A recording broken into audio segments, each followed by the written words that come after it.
True that. All right, guys, welcome to Haunter's Hangout. This is Season 5, Episode 7. We have a lot of exciting guests. Their pictures are awesome. But before we get started, we are going to go through the prizes that you guys can win just by asking a question to all the guests. And first off, we have Face Factory Effects, has an awesome mask that could be yours if you ask a question.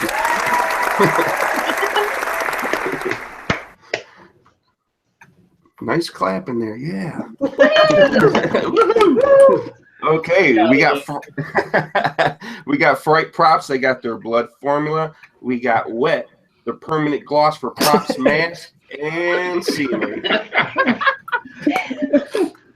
Sure. Yeah. You got Wet, huh? Come on, guys. And it's going downhill already.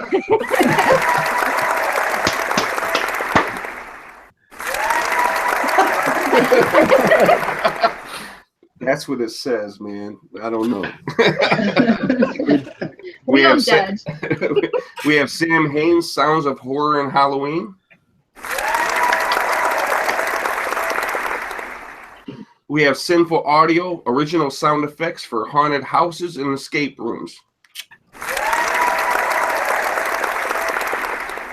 And last but not least, 1 gallon of Fog Bog. I have a hard time saying that. But 1 gallon of Fog Bog. Fog. There you go. I got it. Say 10 times. Right. No. And just make sure you guys, these are our sponsors. They support us all year round. Make sure you go to them for all your haunt needs. So we're going to give it over to Jackie, and she's going to get the show started. All right, first up, we have Gene and Bryant Lynch from Zombie Biohazard in Fenton, Missouri. Tell us a little bit. Sorry.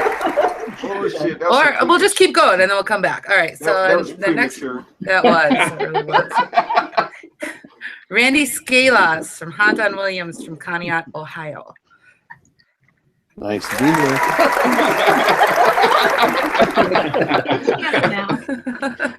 Crystal Dawn from Dead Oak Manor in Oshawa, Ontario.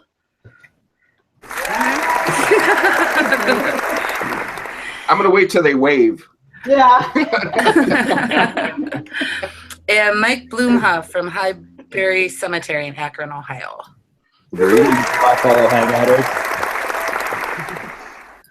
So, Gene and Bryant, tell us a little bit about yourselves and your haunt.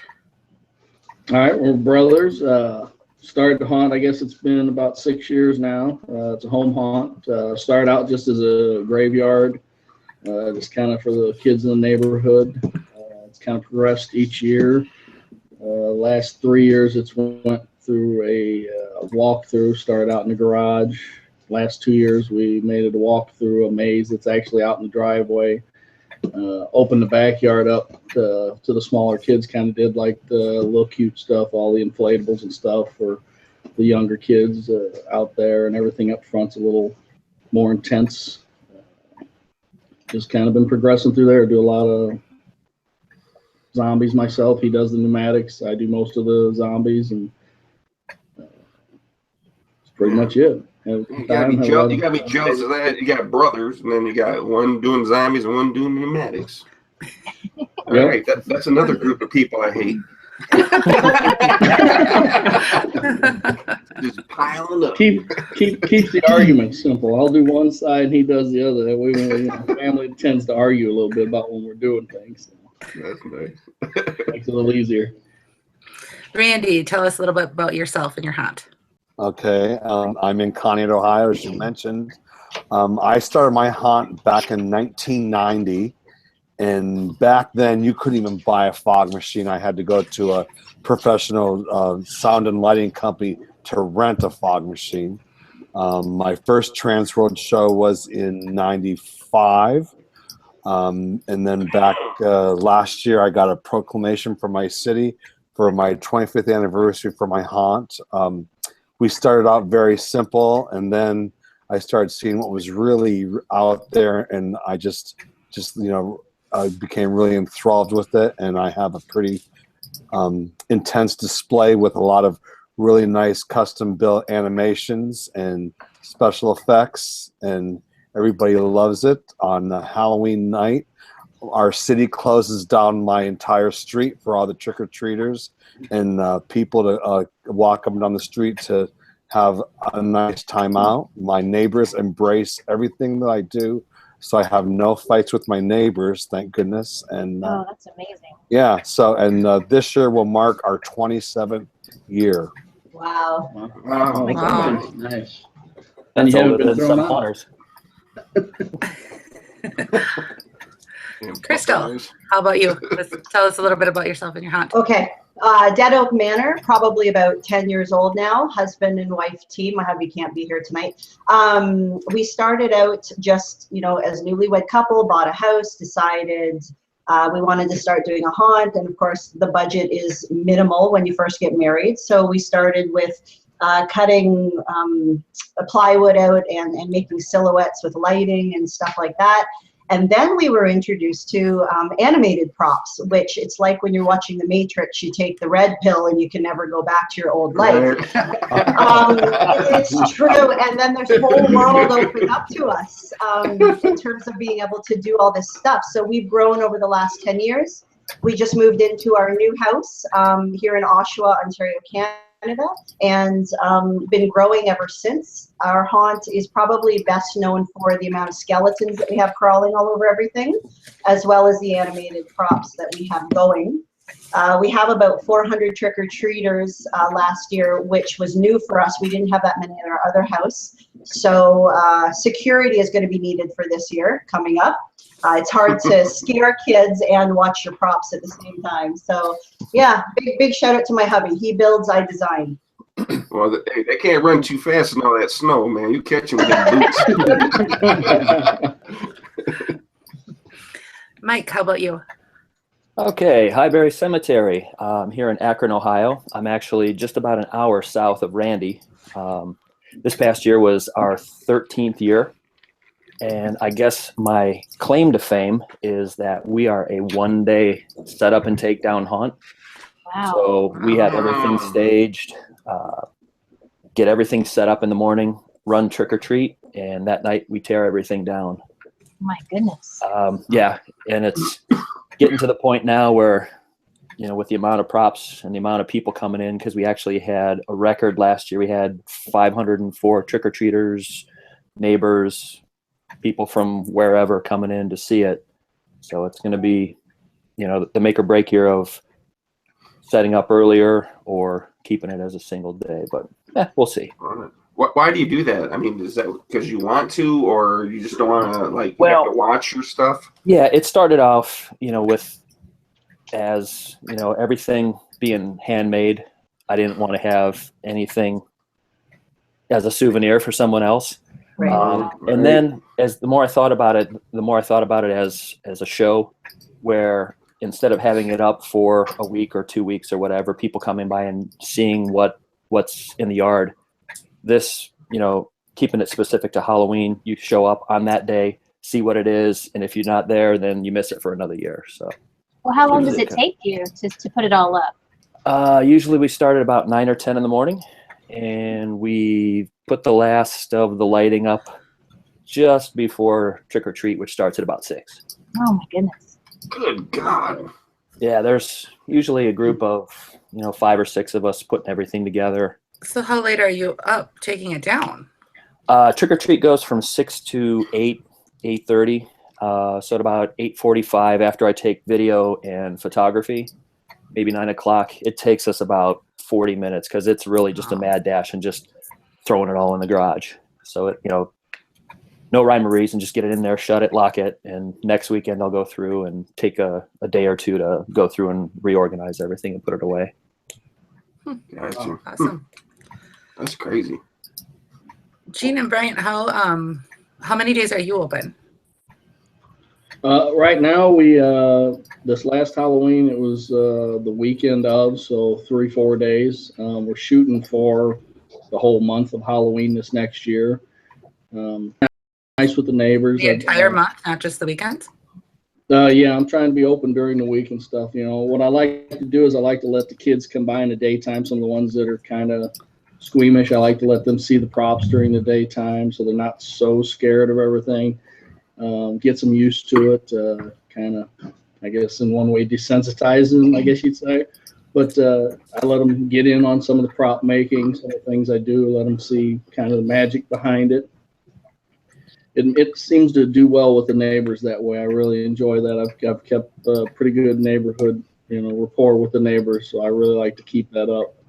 And we've gradually started expanding how many nights we're doing it, so we're going to try and do more nights this next year. And we start setting up like the first week of September. We got so much stuff to set up. We're setting up all the way to into Halloween, into the Halloween weekend. Mm-hmm. And so you guys have a walkthrough as well as just a yard hunt? Yeah, that's correct. Yeah, we actually do a walkthrough through the entire driveway. This last year we built 77 4x8 walls to expand the walkthrough. It goes up my entire driveway and then in through the garage and then back out.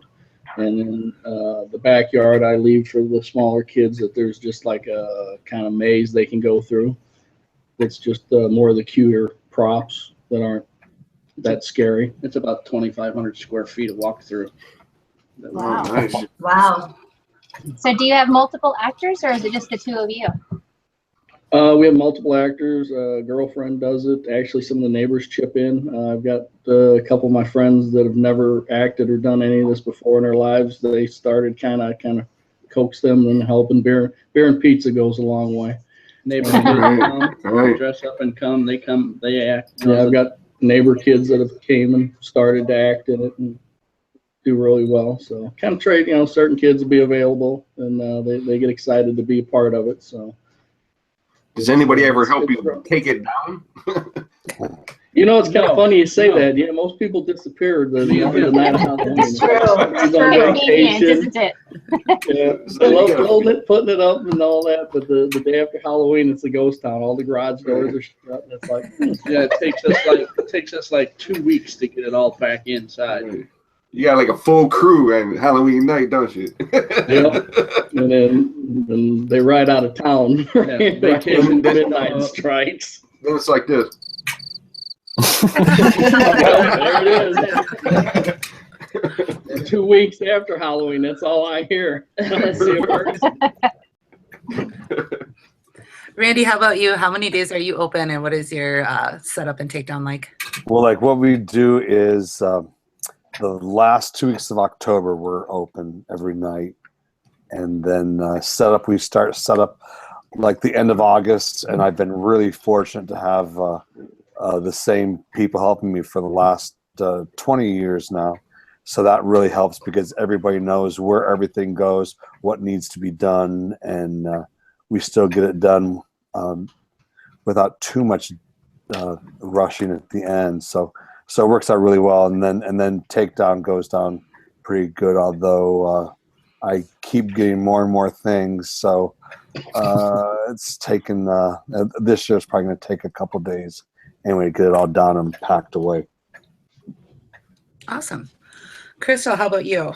We're a lot like Mike actually at Highbury. We are open maybe 1-2 days, depending on if it falls on a weekend. And there's really only 2 or 3 of us that do it. So we put some of our more static things up, like the tombstones and the fencing and the layout and stuff.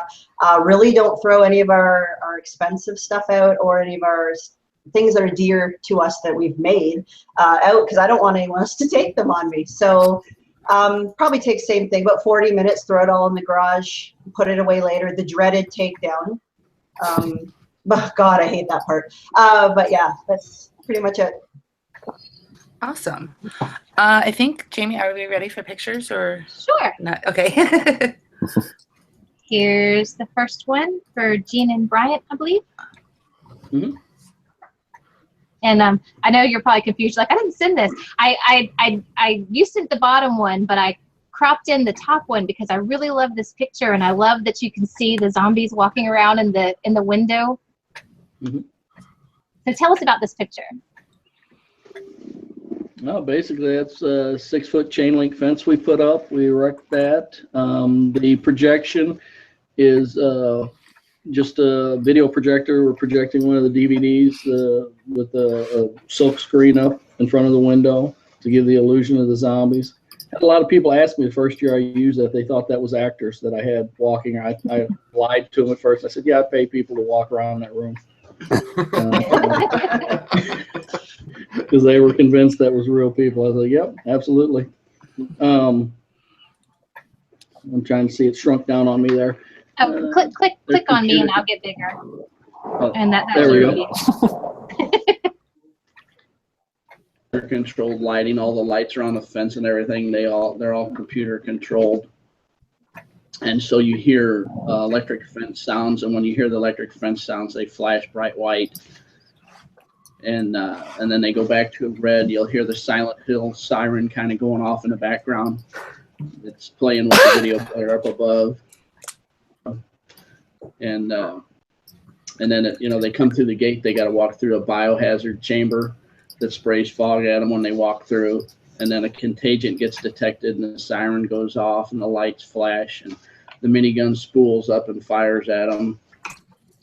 Oh, that's to eliminate the contagions.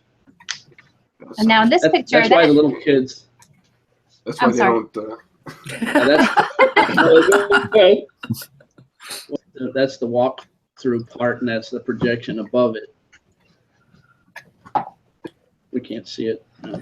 And that's the projection that you guys have in your background right now too. That's the biohazard chamber that you walk through when you come in. That's a UV chamber. You'll go in. There's fog that sprays out on you, and it's got UV lights above you.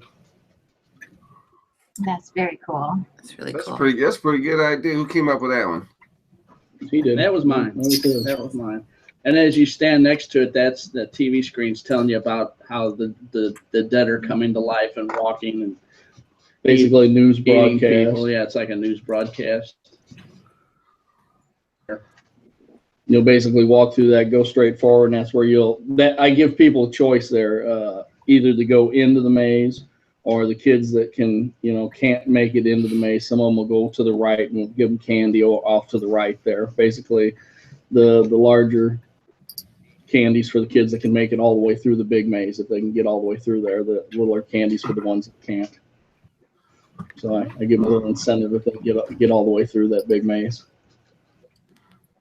Oh, pretty nice. I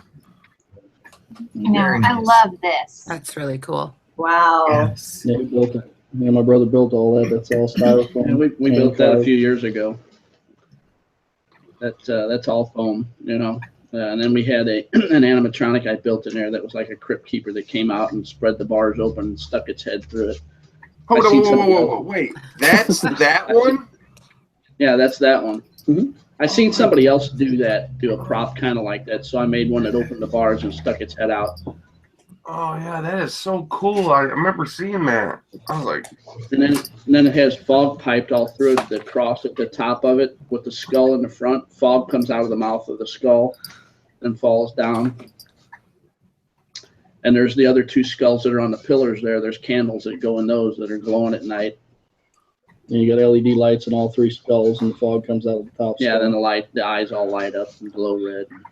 We'd also put an actor, either myself or him or somebody. We made it with the PVC bars to where people get used to the animatronic, and then we would sit in there with a skull mask on, and you can run through them bars. They'll stretch enough to where I could go sideways through there and run out at them. So they kind of get used to the skull. That's awesome. That, and then I'd run from behind and out after them. So what are they made out of? They can stretch like that. That's PVC, PVC pipe, just painted black, like 3/4. Oh, so you kind of have to squeeze through a little bit. Yeah, it'll totally flex. They'll flex and bend. You can go right through it. Yeah. Yeah. It's real funny. It's real funny how you look at all these props and you look at everybody's stuff and you follow them religiously, and then you go to Facebook and you're talking to this person, then you don't even know that's that person. You're like, what the hell? It's like, then you see some of their stuff and you're like, man, I know who that is. And then that's the one we had the big. I think I don't know if you have the picture or not. There was a big crypt keeper that we built that was like 10 foot tall.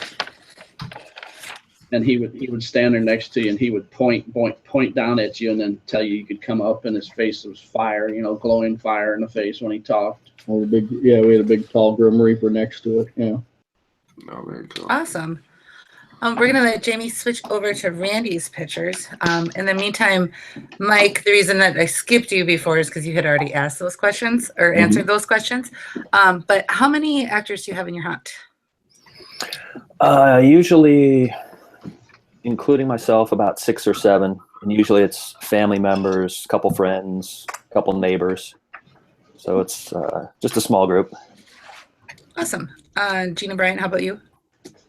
You may have Let's see, about 8 to 10 this last year. 8 to 10. With Crystal? kids. Probably about 3 to 4. Now we just moved this past year, so we have a much bigger property to do. So we'll probably get a couple more people involved. Awesome. All right, Jamie, we have the pictures. I am ready. Woo! Let's go to Randy's pictures. Ooh. Okay, this is Wow. this is out in our front yard. I'm really lucky to have a long and wide front yard, so I can do a huge amount of display here. This is a hearse with what I like to call the original skeleton horse. That it was made for me about 29 years ago, and then we have our beautiful distortions hanging vampire in the front, and I'm jealous of that. That is cool. I'll tell you, distortions they just really rock, with their stuff. And all the lighting is all it's all LED through my haunt. So this is the outside portion. Then we also have a inside portion too that hopefully we'll see later on in these picture files. Here's another close-up of that beautiful bat. Beautiful. Awesome.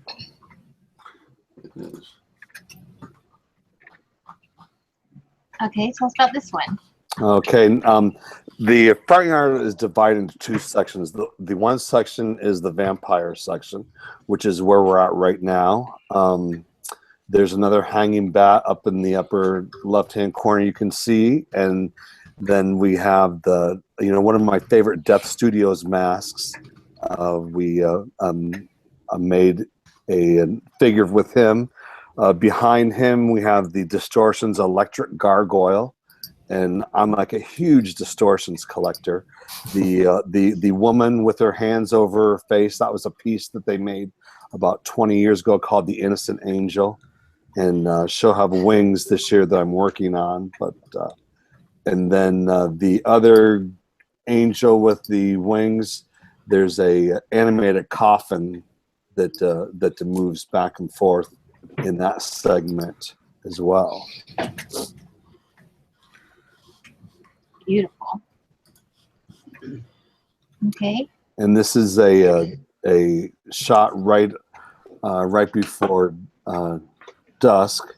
So just to give you kind of a better view of how it looks and the difference in the contrast between evening and then full darkness. You using floodlights or is that LEDs? All LEDs, and then but I do use a couple of those compact fluorescent floodlights. I like some of those because they have a real broad range of projection too. So I know you're getting some good color even in daytime. So yeah, I'm just wondering. yeah. Oh no, I'm like really pleased with the color. Like when I set my lights up in the beginning, I always tell people it's kind of like painting a picture, with all the different colors and the combination of colors that you can use, and it makes a world of difference at night, I think. Okay.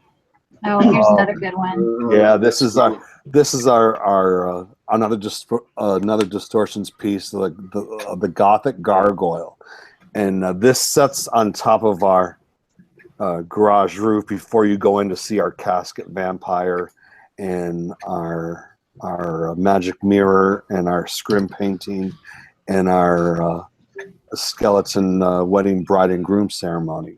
So he greets you and he blasts a lot of fog out, and everyone's pretty impressed with him. He's really cool. That is cool. What size fog machine is that in there, Randy? That's the American DJ Fogstorm 1200. Oh, okay. That's some serious fog coming out of there. Yeah. And that's all. That's a Froggy's fog. It's the swamp juice. Right. I was gonna say you should say Froggy's fog, man. I was like, if you just said something else, I'd have been like, dude,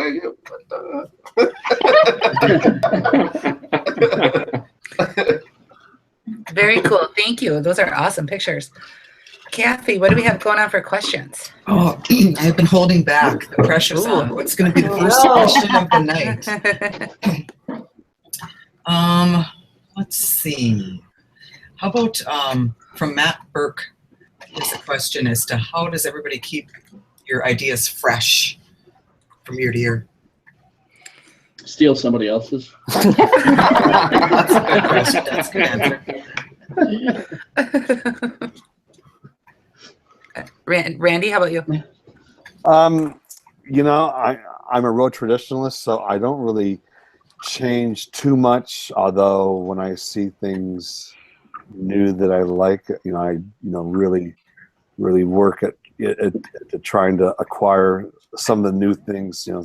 I'm a real big fan of all the animations, because there's really a lot of good animations out there, and even some of the special effects. So, I try to add a couple of new pieces each year just to keep it fresh. But everything else has pretty much been in my display since I started back in 1990 in some form.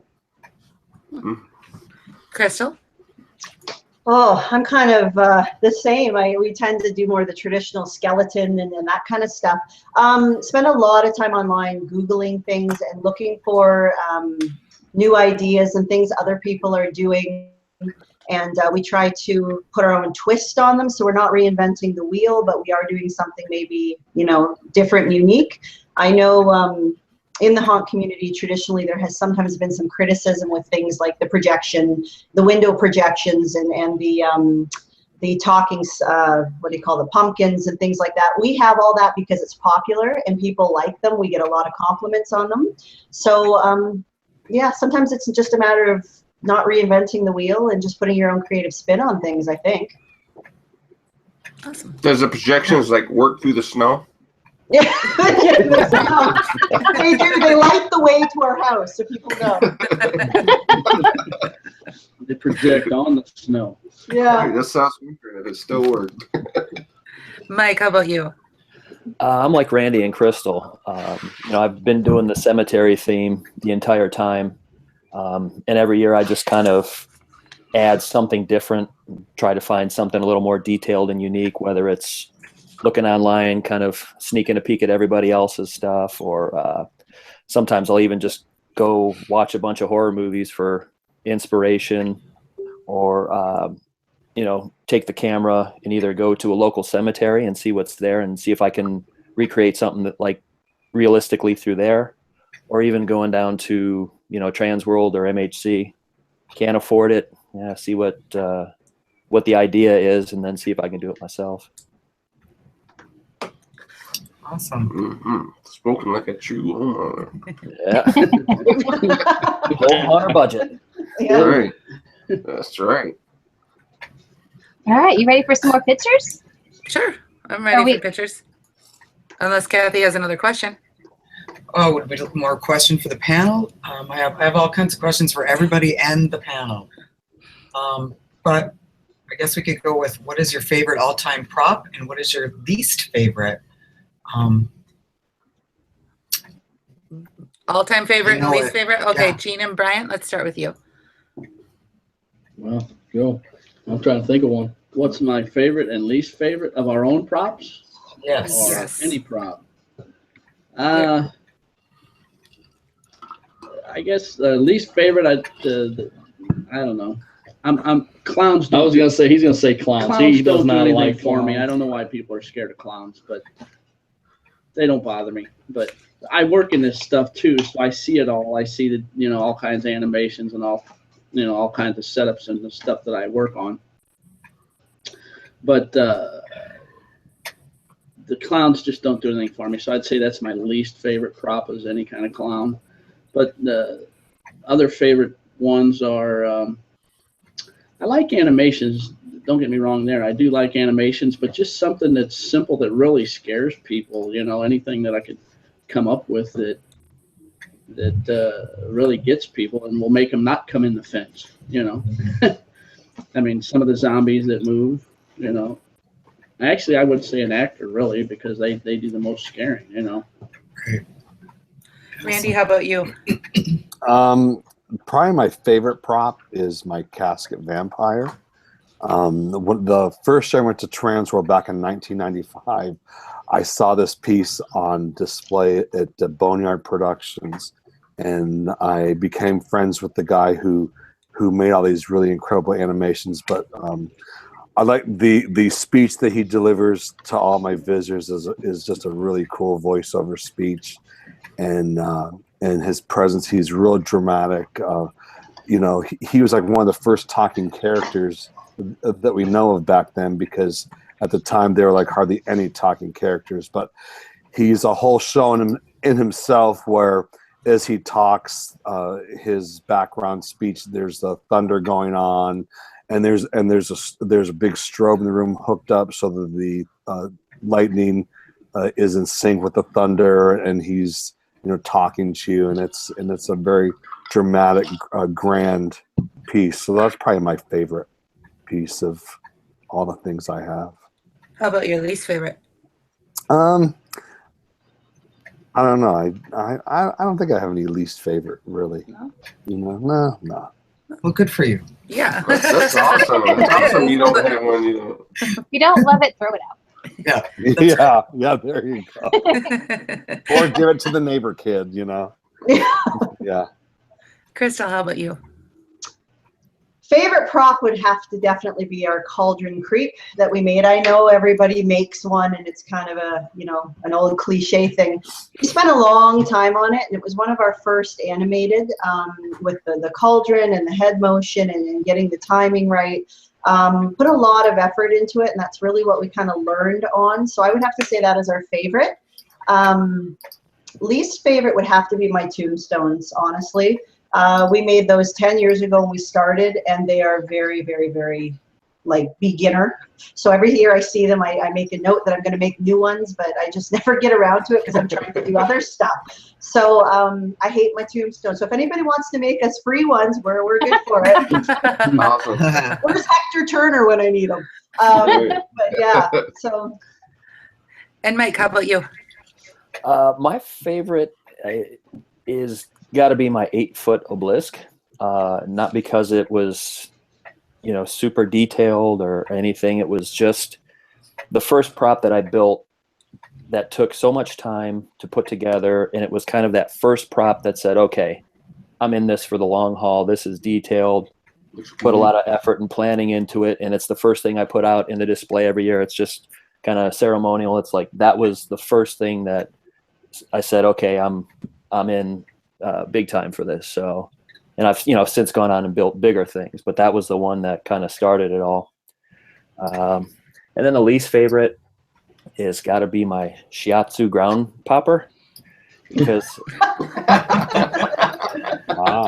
that pile of crap will not stay together for some reason. I followed the directions, and when I put it out, it doesn't make it a whole night before the arm falls off or the head's backwards, turning all around. So it's due for an upgrade. So that's the one that really pisses me off every year. That's like one of them OG props. Yeah, and that was one of the first animated ones. Junk. I think sometimes we're all very critical of our own stuff. I'll go out and look at other people's and think, wow, they've got it together. And come home and look at mine and think, man, that needs an overhaul, or I should just throw that one out. We're so critical, aren't we? We're pretty critical. Yeah. Well, when you see the head going side to side and an arm laying on the ground, falling over. All right, should we go back to pictures? Yeah. All right, Crystal, you're up with pictures. Here we go. Tell us about this one. Oh, wow. Okay, so there are probably about 10, let me open this back up here, probably about 10 windshield wiper motors in this picture. We went to a salvage yard once and they said you can walk out with $50 all you could carry. So we walk out carrying all these windshield wipers from cars that we spent 2 hours pulling out. So yeah, a lot of inspiration from online. We have a leering skeleton. If you look off to my my right side, that guy's animated. He kind of moves back and forth. Skeletons going up the wall. We've got the cauldron creep there off to the left that we built and added to every year, and my stupid tombstones that need to be updated. They're awful. They're awful. They're just awful. Oh, I think they're cute. And if you look in the background, you can kind of see the witch silhouette there cut out of plywood with the black cats. That was one of our first. I can't bring myself to throw it out, so it goes up every year. Oh, I wouldn't throw it out. No, I know it stays.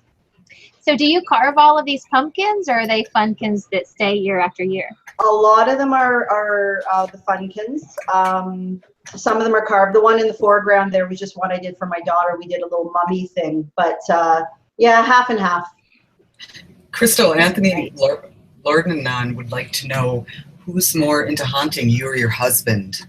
Oh, me. Oh God, me. I eat, sleep, and I was breathe. gonna say, who's missing? Even as a kid. Even as a kid, I loved Halloween. Every other kid loved trick-or-treating. I was more concerned about getting back to the house to scare people. I knew I was different, I think, at that point. My husband likes it, but he's grown to love it only because I do. So he doesn't, you know, he's involved now. And if I were to, you know, God forbid, not be here, I think he would still keep it going. So.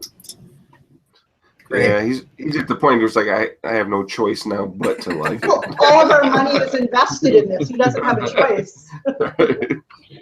Well, here's another picture. Do you want to tell us about this one?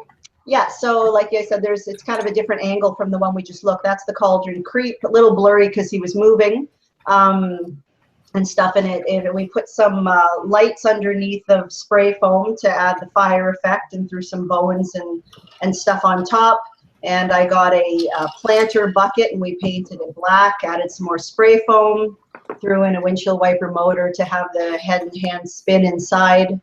And then the cauldron creep himself is made of plywood and chicken wire with a skull I think I found at Walmart, honestly. And it's a rotating fan, so his head just moves back and forth. If you look off to the far left, you can see sort of a tombstone that says Dracula. That's a prop that pops out with a windshield wiper motor, of course, and we get a lot of compliments and stuff on it. So It's cool. Oh, there you go. Christopher Pressey would like to know what's your favorite epitaph on your tombstones.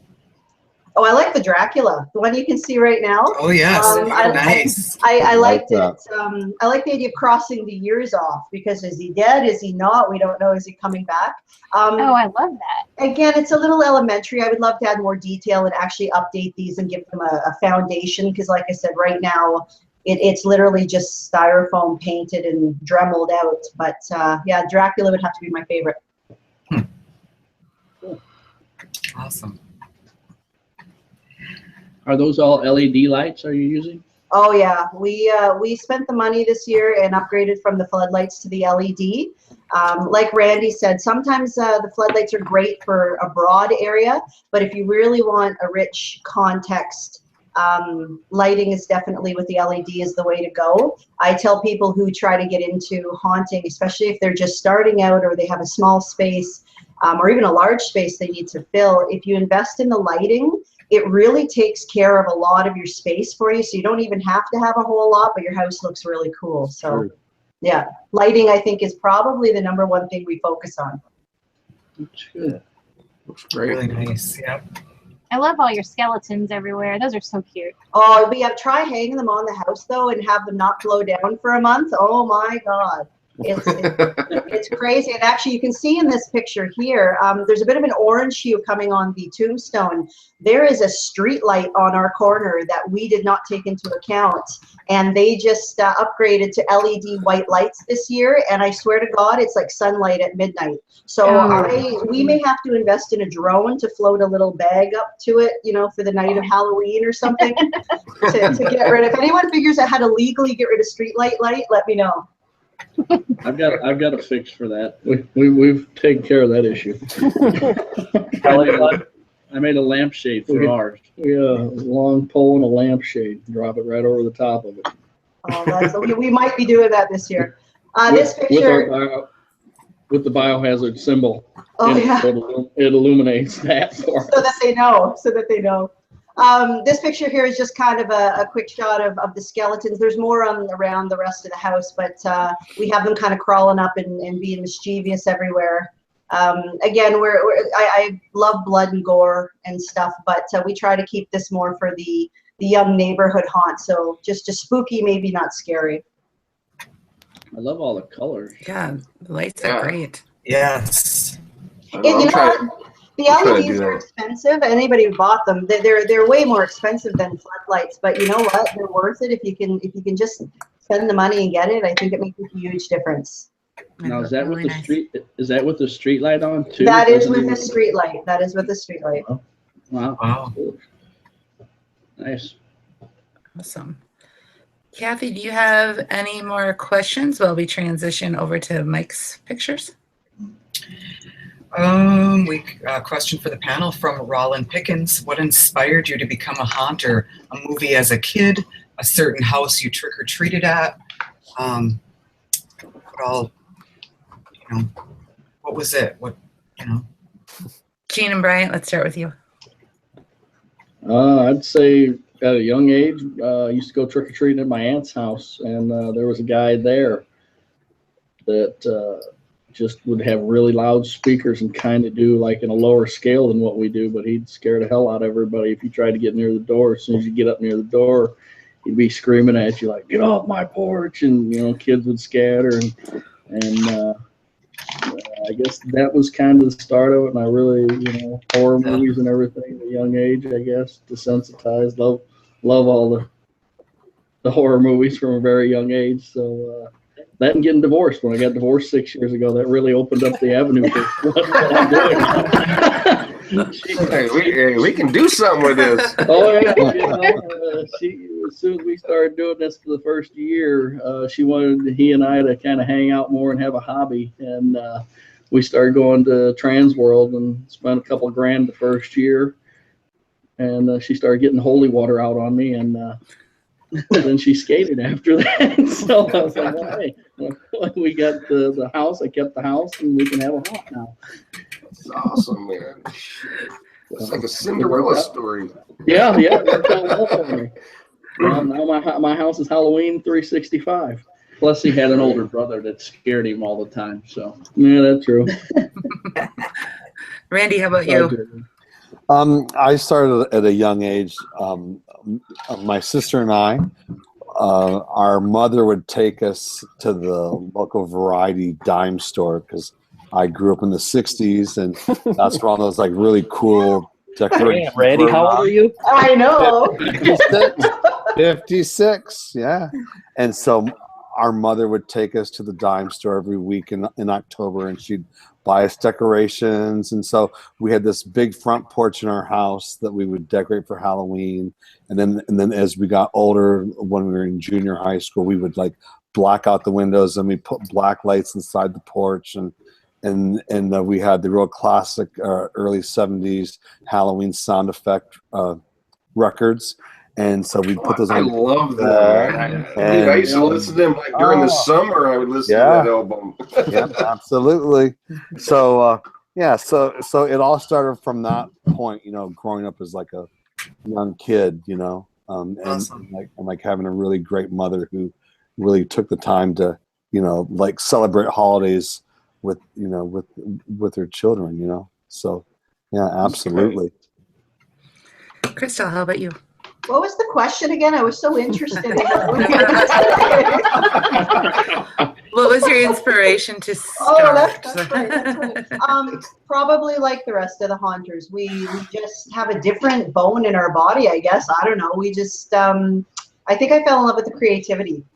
With Halloween, you can pretty much do anything and create anything, and it can look like junk, but if it looks evil, it's awesome. So we're good. That's but yeah, I remember the houses on our block, the ones that actually took the time to decorate and to have some scare actors. Wow, I'm glad because they created the next generation of us. Nice. And Mike. Pretty much the same as everybody else. We started trick-or-treating at a young age, and just every year we got into it more and more. And the great thing about living here in Ohio is, as we got a little older, there were JC's haunted houses and other haunted houses. We had 15 to choose from within a 40-minute drive.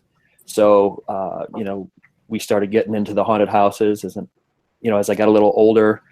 We started seeing some of the horror movies from the local VHS stores. Then we started reading Fangoria and started ordering some of the mask. Yeah, I was gonna bring that up too. I started thinking, I was like, that too. And it's like, well, we got this stuff, and we go to these haunted houses, and it just kind of, eventually got to the age where we got our own house, and we said, one day we just went out and bought a bunch of foam and made tombstones and bought some wood and made a gigantic coffin and never looked back. Awesome. All right, Jamie, are we ready with Mike's pictures? Of course we are. Here we go. Ooh, you're on it tonight. I know. And what a great one to start with. That is a great one. Yeah, this is looking down my sidewalk. We have got the best neighborhood for trick or treat. That already looks creepy already. I know. We're in a hilly area, and the great thing is we have old growth oak trees, which is what you see there kind of in the middle, and they're probably 60, 70 feet tall, and they go all the way down the street, up all the blocks. And then in between all the trees, you can kind of see we've got the old vintage style streetlights, and they put off a really great flat amber light. And I decided, instead of trying to fight it, I just kind of use it because it illuminates half my yard. So that kind of became the base color that I use for the display. And another great thing is you can see, with those trees, they really make some cool shadow areas. So you can really work, with the light and the dark, and scare people surprisingly easily just by standing in the dark and then popping out. Like Michael Myers theme kind of. Yeah, yes, very much so. Yeah, it's you've got those big trees in the canopy, so it's nice and dark. But then you've got that nice warm amber light in the streets. Just beautiful. Very cool. This is actually the cemetery entrance that I built at the bottom of the driveway. You actually have to walk between, and then you actually go up my driveway, and then to the left you go across. And as I'll show you in a little bit, we actually kind of have a hybrid in that we don't have just a yard display. I call it a walk-in, in that we don't have a front door. We actually have a front porch. So I actually built a walk-in crypt this year, and that was crazy because it was so much work, but it turned out great. And that's where actually all the trick-or-treaters go to get the candy. They actually walk into the front porch. I love how your name goes across the top. What is that made out of? The backing piece is just that particle board, and then the letters are actually foam, cut foam. Nice. It turned out really great. That's really nice. Just 3 coats of paint. It's like a flat black base, just a brown misting, and then I took a flat orange and spattered it, and it came out really nice, nice rust effect. Were your pillars all foam also? Yeah, they're just 2x2 frames, and then I just faced them with foam and carved the stone look into them. I've got a couple of questions for you, Mike. Okay. Bob Cowell would like to know, what were the worst conditions trying to put things up? And Christopher Press. Oh, go ahead. Answer that first. Okay, yeah. The problem we have is rain. There was a stretch of 3 years, and it was funny. I think it was 2013. It was the year that I finally made the local newspaper, and I was, so excited. And then it just poured rain all day. So we had like 100 trick-or-treaters, and I think I put out half my props and maybe a quarter of the lights. So it was kind of anticlimactic end to that year. But yeah, it rained. But Christopher Presley would like to know how many props get damaged in the rush to set up in one day. Did any get damaged? Nothing too crazy. I did break one of the letters on the cemetery entrance. but I was able to just kind of glue that back together. And then the tall obelisk in the middle, that it's 3 separate pieces. Oh, The top right. piece actually blew over in the wind last year, and it kind of broke the ball at the top. Wow. But not to the point where I've actually fixed it yet. But it just looks a little damaged, so it adds a Duct little tape. character. Yeah. I mean, outside of a few little nicks here and there, nothing so far has been beyond repair. Well, this is a beautiful picture of your whole front yard. Yeah, this is from the street looking up the hill. I've got all the tombstones, and then in the front here I've got the talking skull greeter. He goes through like a 45-second greeting and kind of a warning that I recorded, and just keep that on a loop. Chris Wilshausen would like to know how you waterproof everything. Do you have anything specific? I don't. Everything just paint, and so far everything has made it through. Being that it's only out 5 or 6 hours an entire year. Right. The rain, it'll dry and just kind of bead right off with the paint on the tombstones.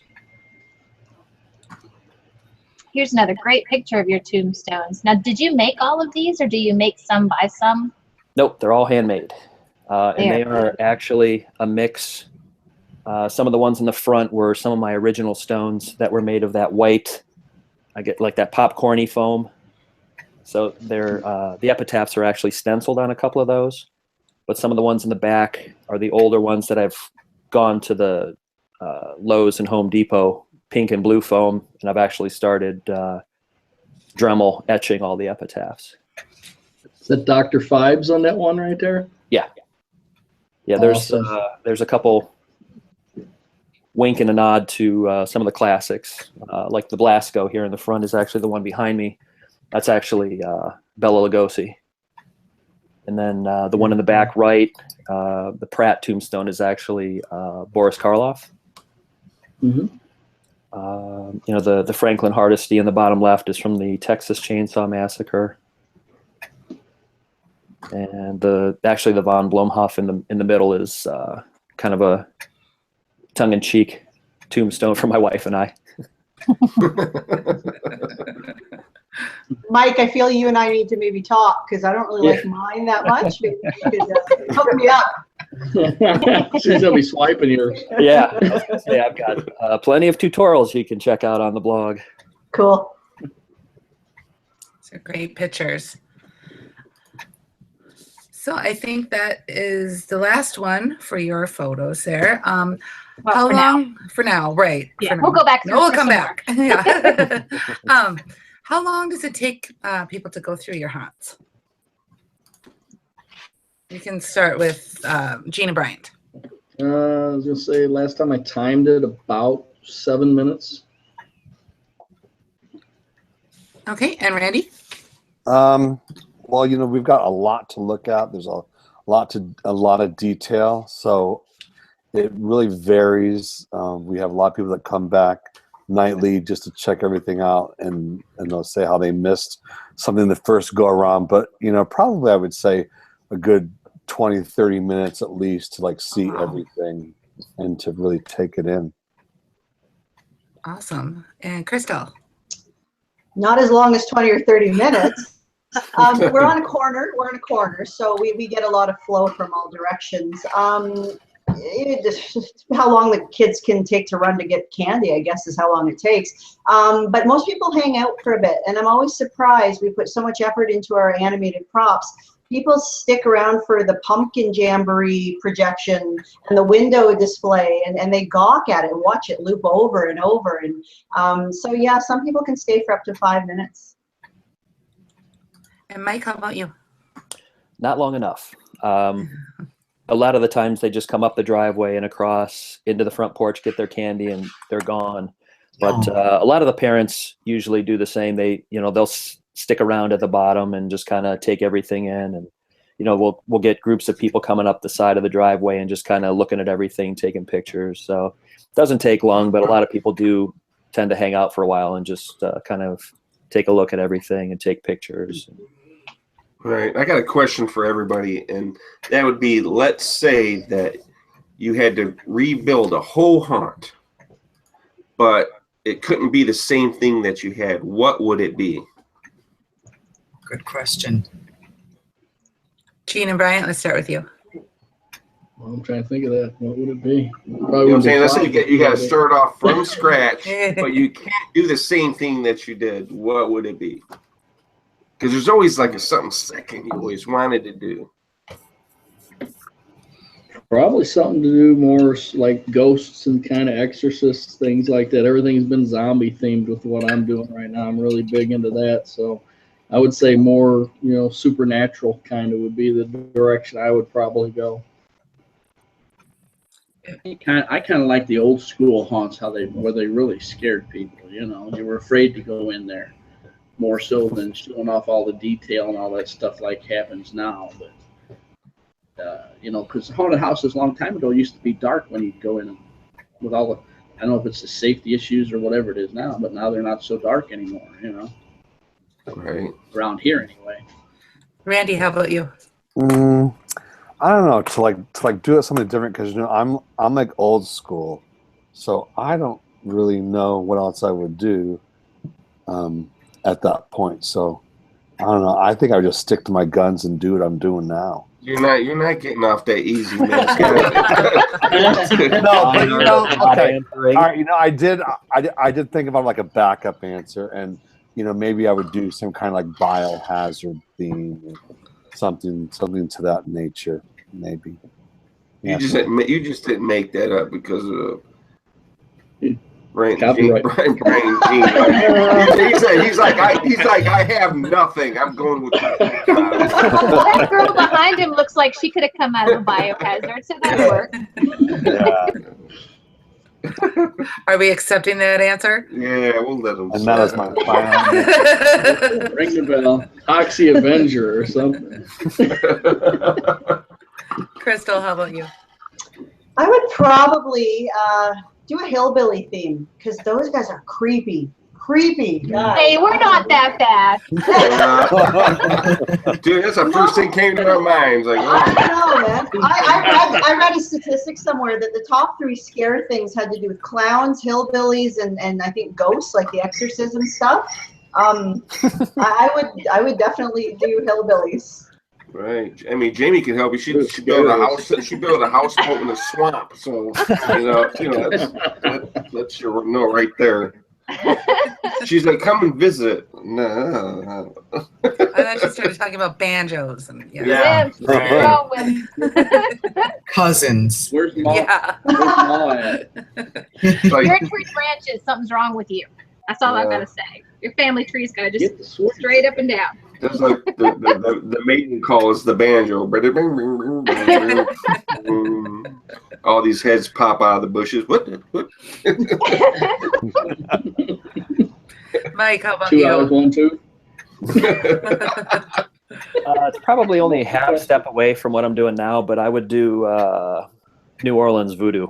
I went. Oh, that's a good yeah, one. really That's a good cool. one. I took a couple trips down to New Orleans and just fell in love with the city. Just the authentic, organic feel of it, with all the the stuff hanging. It's really cool.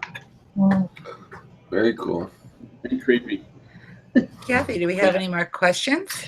Sure. Trish Redding has a question for the panel. Do any of you have large pro haunts nearby? And if yes, do you get to visit them during the season? Not at all. I do. None? I've got the Haunted Schoolhouse and Laboratory 10 minutes down the street from me. And they've been around for, 45 years now, Randy? Yep, that's right. And I try to make it out there every year. We've got the Factory of Terror down in Canton, which is 40 minutes south. And I actually just went to their St. Patrick's Day haunt. That's one of the longest haunts in the country, which is kind of cool. And then, north of here, there's, 10 other haunts that I just don't have the time to make it up to. Oh, okay, well, let's see. Who else? Anybody else? Well, we have Yeah, we some. got I mean, go ahead. Well, I was just gonna say, in the Greater Toronto area, there are some up north, more in the country. I don't get out to them very much, honestly, because it's either do my own stuff or see other people's. And sorry, I choose my own stuff. So, but yeah, I would like to. I'm endeavoring this year to get out at least on a weekend and maybe the beginning of October and go check out some of the ones that are close by. I've heard they're really good. Okay, Gene and Bryant, what about you guys? Yeah, we got several around here. He actually moonlights at some of them, works for him off and on. I've worked for him in the past. No free advertising. Yeah, no free advertising there. Although we got Phobias. Right City. We're friends with them. That, Nice. Went to Phobias last week. Yeah, Did you Phobias. go? Yeah. I was wanting to. I didn't get a chance to go down there, but that's a good haunt. Yeah. I was working somewhere else, so Yeah, he was working. He couldn't go. Randy, did you answer? No. No, but No. I'll tell you, I'm with Mike on the attractions that I like. Is the haunted schoolhouse and lab in Akron. That's 45 years old, and that's the granddaddy of all haunted houses in the country. So, they're like one of the longest operating haunts around. So, What's the name of it? the Akron Haunted Schoolhouse and Laboratory. Oh, very cool. 7 combined floors. They'll scare the yell out of you. Yeah. and the lab is the only haunt that I know of that has a huge Tesla coil both inside and on top of the roof. Because those are big insurance no-nos with all the haunts now. Right. They won't touch them with a 20-foot pole, but the lab, they still have this awesome Tesla coil that they fire, and you go right through a fenced-in area around the coil. It's pretty amazing. Wow. Did we get through everybody? I had to We step did. away for a second. We did. Okay. Kathy, do we have any more? Sure. Jesse Anderson would like to know, what do you do for sound? That's something that nobody really talks about much on here, I don't think, is sound, right? That's a good question. That's a good That's question. a really good question. I do. Let's start with Gene and Bryant. Well, we do all kinds of things, actually. For ambient sound, we use MP3 players sometimes. We use boo boxes sometimes, to From Freight Props. spare sound. You got that one. Fried Ideas boot boxes from Fright Props. Mm-hmm. But and then we'll use big PA speakers to, and it's all programmed with the computer controlled lighting and all that kind of stuff. So when the minigun gets triggered, you actually hear a minigun spooling up, and over the PA system, you'll actually hear a real minigun fire, and then all the lights flash with the bright white lights to simulate the gunfire. But and then that's all playing off of a computer. So we use it all, really. I mean, I don't like that most of these controllers stop the ambient sound when a trigger sound goes off, and you got that dead silence if you don't get your timing just right. So we'll play the ambient sound in the background and keep it going separately, and let the trigger sound just kind of overpower it, when it comes on. The neighbors love that. Yeah, we try to keep it. Especially, I got a lot of what was it? My Silent Hill siren. They were loving that to death. We had that repeating like every 15, 20, the video 15, 20 seconds. This is the Silent Hill siren going. Right. The video plays that, and it's in a 16-inch subwoofer on top of the walk-through maze, so it's echoing through the whole Good subwoofer. Lord, yeah. So you got like old people like, Harry, the sirens are going off. Yeah, Get to the basement. kind of. Especially when we tested like a month early. Yeah, they love that. Gosh. People down the street to see what's going on. It's like, no, it's okay. There's nothing happening. It's just us testing. So water is not our friend usually. Rain. Yeah. Randy, how about you? Next. We use a lot of MP3 players. The Gilder Flute controllers I have sound built in there. We'll use a couple small boom boxes in areas, and I've even used some of those outdoor wireless speakers where I keep the player indoors and then it just radios out to the outdoor speaker. Those seem to work out pretty well for us. And Crystal? We kind of upgraded this year, went a lot more wireless. As embarrassing as it is, up until 5 years ago, we were using a CD player with a CD. That's Hey, if it works, it works. You know what? But yeah, I'm the same with Bryant and Jean, that I like the ambient sound. I don't like overpowering. I think there should just be enough to kill the white noise and to go from there. But when you have 400 kids screaming, we found we had to turn it up this year, but then it was too loud, and it was just, yeah, we got to get it down for next year.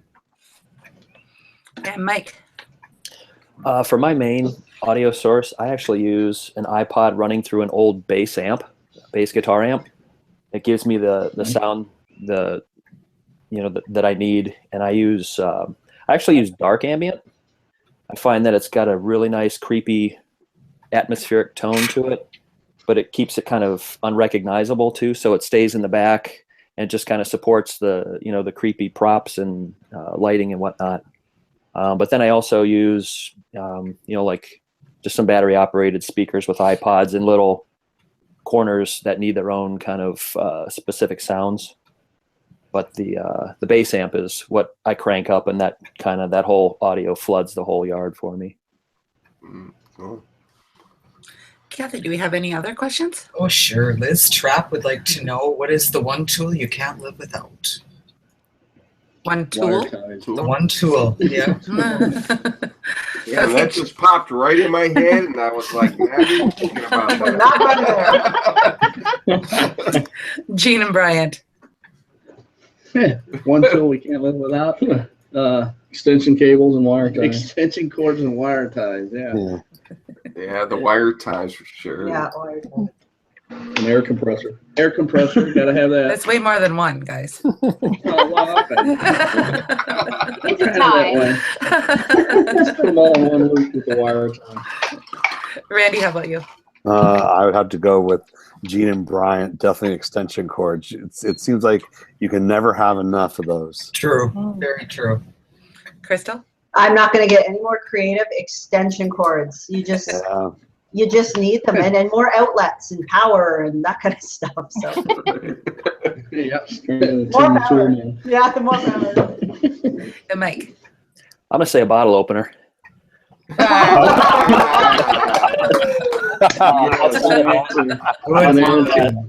I actually have no one even thought of that one. Yeah.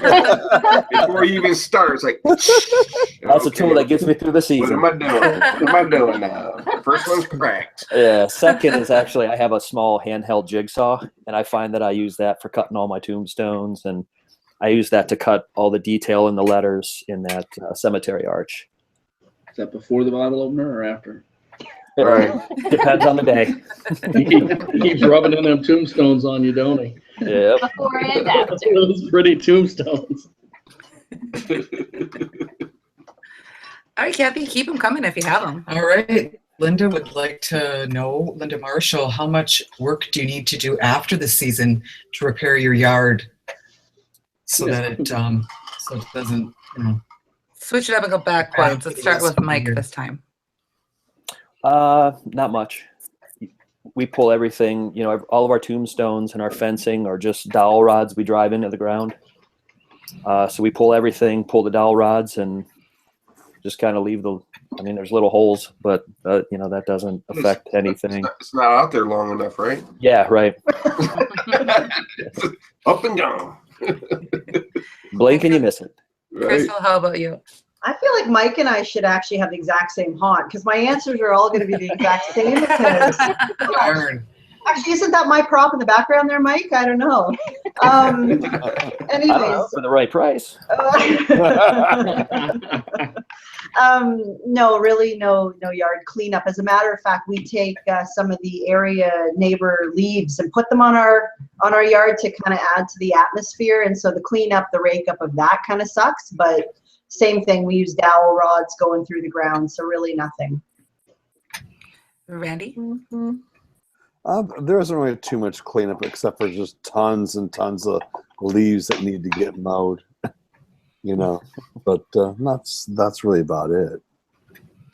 Gene and Bryant. Lots of wire ties to pick up. Lots of extension cords. Somebody when he takes his lighting down, he clips the wire ties but doesn't take them as he's taking them. Here it comes. Here it goes. And setting up so early, I kill a lot of the grass. Last year I did graves in the front yard. I did 6 long graves and killed a huge portion of my yard. In the backyard with all the blow-ups I put up for the kids, I put them up 2 months early. So I'm still doing grass repair right now. Like I just seeded just actually today trying to repair the big crop circles from where the dragons and big grim reapers were. So Very cool. Where would you guys like to see your haunts go in the future? Let's say you look 5 years from now. What do you want it to look like? How big do you want it to be? I keep trying to talk the neighbors into letting me expand into their yards. I actually did expand into the neighbor's yard and kind of drafted him in, and now he's into it. So maybe we can get into the other side now too and just keep going. Before that bottle opener came in handy. Yeah. Yeah, dude, you must have been talking to him. It's like, here you go. Let's talk. You move it to your yard. Hey, nothing wrong with a little bribe. Right. Randy? I Oh, go can ahead. use your electricity. Here's another one. Randy, how about you? I don't know. Every year I say this is it. I'm not buying anything more. I'm not. Yeah, really. Guilty. Really guilty. So at the end of last year, a guy that I know who does a lot of foam work, he built this mausoleum for the front of his house. He used the foam blocks from Tractor Supply. The mausoleum is 11 foot tall, 10 feet wide, and 10 feet deep. Well, he had no place to store after Halloween, so guess who he called? Me, and I took it. So so I've got that to add to my display this year, and then there were a couple pieces I picked up at Trans World last weekend. So I don't know. We'll see what happens next year, I guess, but I don't know. We'll see. Well, we're hoping to get into the garage. My husband and I ride motorbikes, so they're kind of taking up some of the space right now. So I don't know which one we're going to pick. If we can't get in there, I'd like to go up on the roof a little bit. I know it sounds silly, but we put some more stuff up there, maybe. I don't know. Oh yeah, that'd be cool because you see it from blocks away. That would be cool. Like those spotlights, everybody Right. look at us. No, I don't know. Honestly, probably would expand toward the neighbor's property if we had to. Gotcha. All right, Jamie, we ready for more pictures? Yeah, sure. And here we go. This one's from Gene and Bryant. Go. All right, Your turn. what are we looking at here? Looking at that's basically daytime. That's the maze we built. The containment area. You walk in through that fence right there. You go in, go straight forward, turn right, and basically start weaving back and forth down through the alleyways, and basically work your way into the garage. And we got the maze that continues on through there, and then you'll come out on the far right-hand side. And then the whole right-hand side is all the zombie containment area there, where it's full of zombies and live ones, animatronic ones. And then you got the electric fence and all that going off all at the same time, and the red lights pulsing, and fog everywhere. You guys got the perfect driveway for a walkthrough. Yeah, I know. Look, it's all big and flat. It's perfect. Corinne That's Sanker has illegal. a question for you guys. What made you go with the zombie biohazard? I guess I was terrified as a little kid of zombies. Since I think, what was it, Fellini's 1978, I guess, is the first zombie movie I ever like. Which one was it?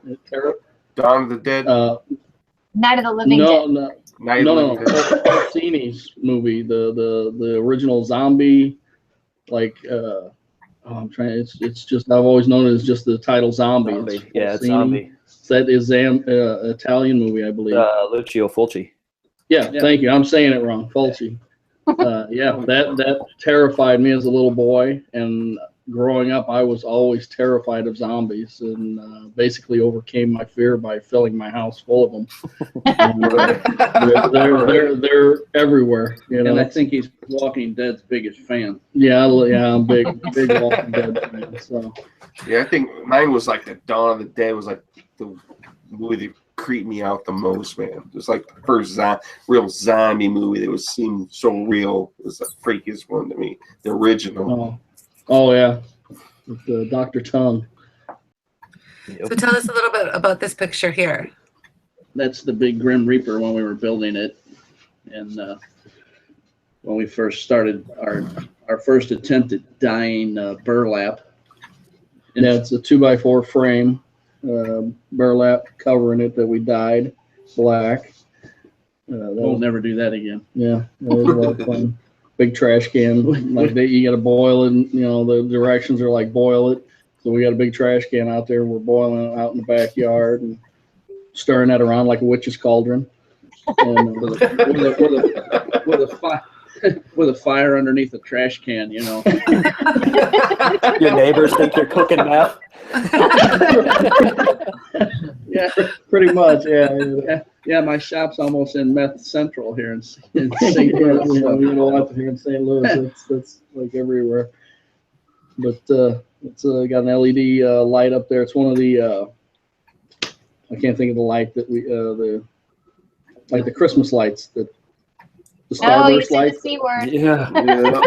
Oh, Xmas, my bad. Well, what are the hands made out of? That is PVC pipe. I took and learned the hard way. You don't use a blowtorch on that to burn. It creates dioxin gas. I think.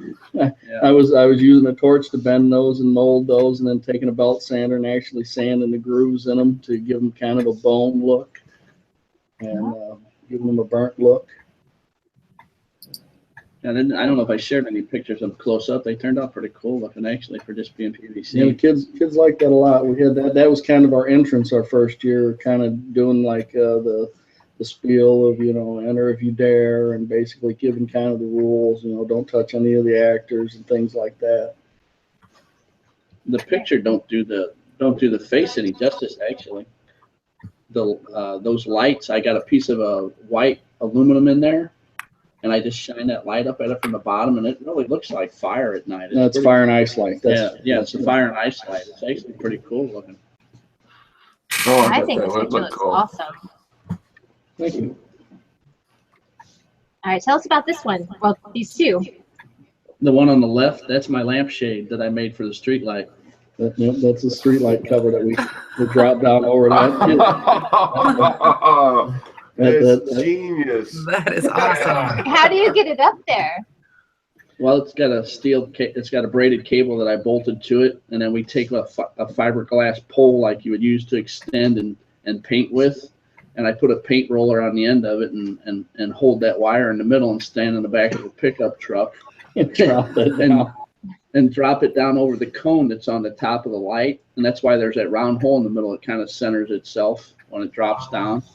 That is genius, and then man. Oh my God. I put red foil inside there for the biohazard symbol. So it actually works great because it covers the light, the photo eye, and it makes itself go on, go off, go on, go off. Goes into a strobe light mode, basically. And that way it keeps strobing the red light for the biohazard symbol.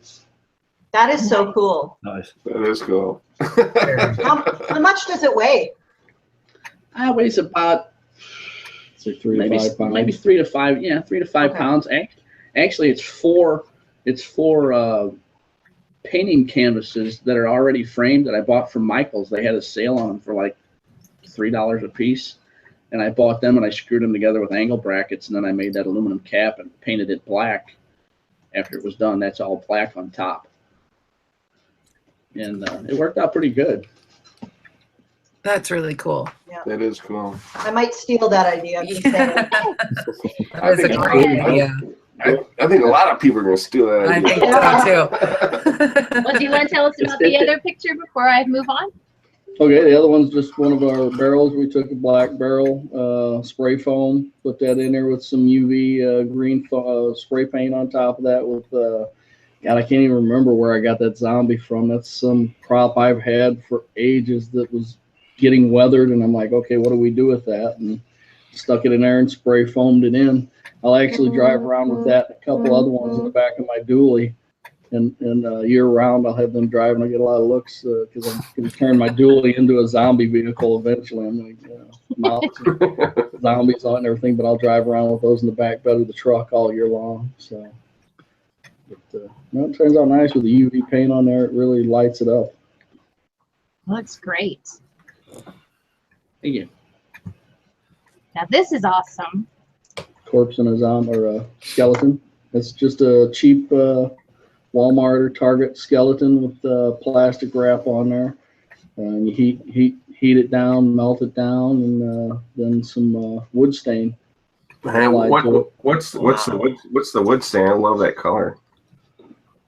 Oh wow! Let me think about that. No, go look in the garage. I gotta know right now. I didn't know there was going to be a test on this when you gave us the picture. I'm thinking that's the maple oak. If I remember, I could actually jump up and go into the other room right over here and tell you exactly what it is. It's I believe it's the maple oak. Maybe we can find that out and answer it on one of the questions or something, or put it on there. Yeah, There you go. You can answer us later. I mean, it's got a nice, like, fleshy old, and it's got a nice character to it. And that was just done with a heat gun, melting it around there. Right. God, I can see the can too. It's yellow. It's I'm trying to think of the brand name. Minwax. It's Minwax. It's actually Minwax. I think Minwax brand. It looks really good. Well, you can post it later. It's okay. Yeah. I'll post it. I was gonna say it's right around the corner. Well, here, tell us about this one. I'll take the heat off of that one. There you go. Good. There you go. All right, that's one of my zombies I've built. That's a Doomsday Effects head I use. I like his stuff.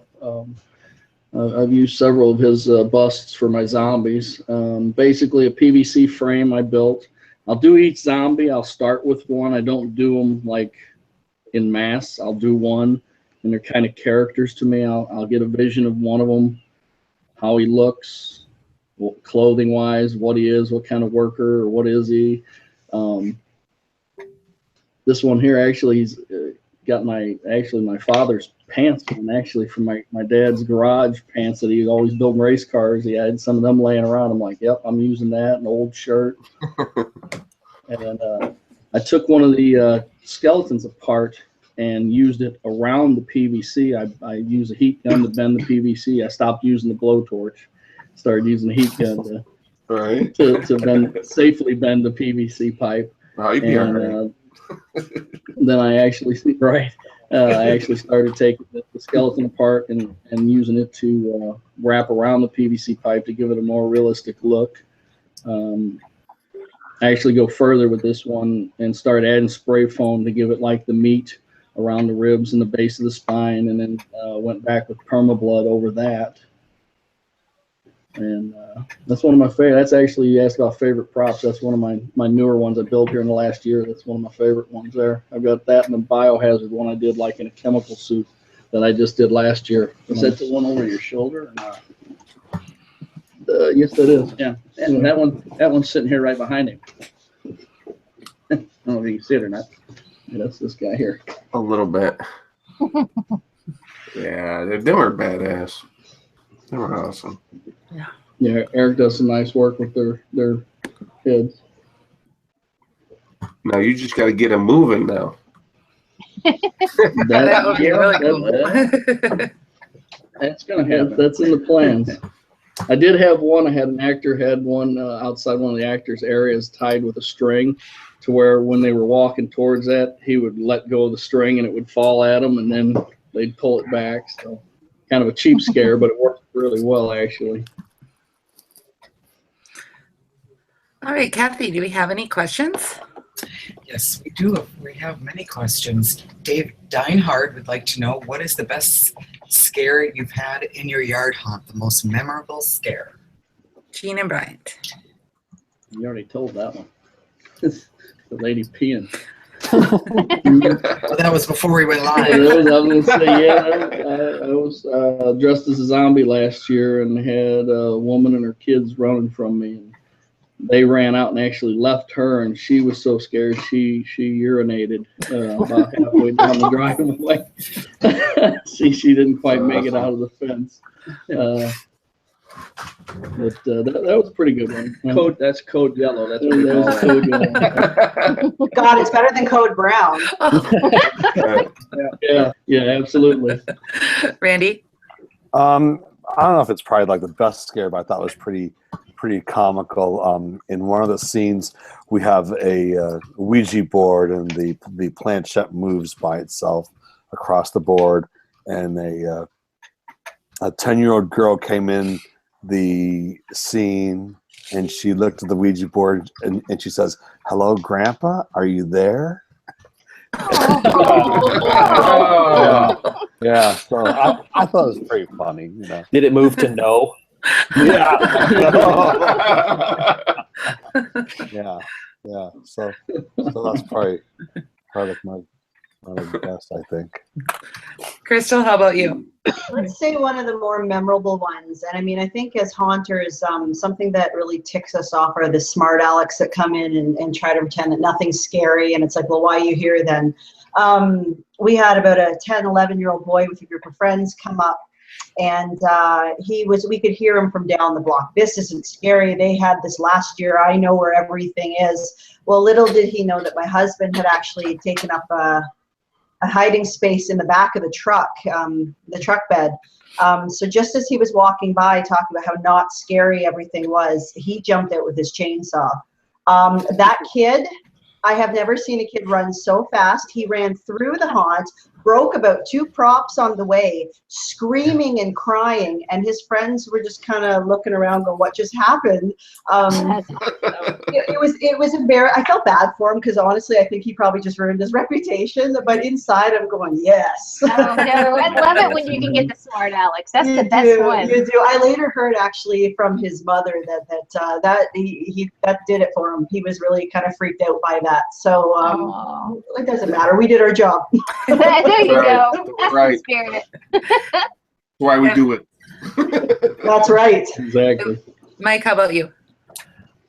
Nothing specific, but every year I have kind of this thing where the preteen girls come in groups down to the front yard, and we always get the best reaction with them. I have this thing where I'll just kind of follow them for the rest of the block down the street.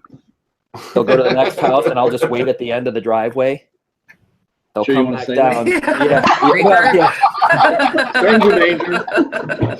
I mean, yeah, no, nothing like that. You are in costume when you do this, right? Yeah. Okay. Stalker. Yeah. You know we're Then live, she turned right? around and taped him. I try not to cross into the creepy area. Would you like some candy? Yeah. Only because they get the best reaction, and sometimes I'll chase them, a block or two, and they'll go screaming, and you can hear the rest of the neighborhood laughing.